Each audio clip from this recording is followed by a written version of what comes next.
అస్సలు ఇవాళుందే ఎవరి మీదైనా మనకు కోపం వస్తే తప్పుకుపోయి తలుపు వేసినట్టు నూనెలో ఈ పాప్కార్న్ గింజలు వేయగానే ఇవి కూడా నా వంక గుర్రుగా చూసినట్టు అనిపించాయండి. పొద్దున్నే నాకు భలే చిర్రెత్తుగా చికాకుగా అనిపించింది. ఎవరిని చూసినా కోపంగా బుసబుసమ అనిపించిందండి.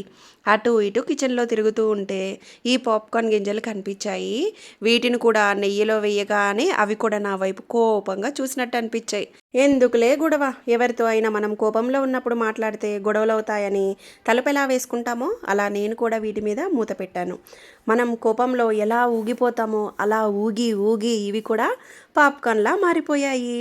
వీటిలో నాకు నచ్చిన మసాలాలు వేసి నేను ఎంజాయ్ చేస్తుంటే నాకున్న చిరాకు కోపం అన్నీ తగ్గిపోయిందండి. నచ్చిన ఫుడ్ తిన్నప్పుడు మీకు కూడా అలానే అనిపిస్తుందా? ఇంకా ఎంతమందికి ఇలానే అనిపిస్తుందో నాతో కామెంట్ సెక్షన్లో షేర్ చేయండి. ఈ వీడియో నచ్చితే ఒక్క లైక్ చేసి మన ఛానల్ని సబ్స్క్రైబ్ చేయండి.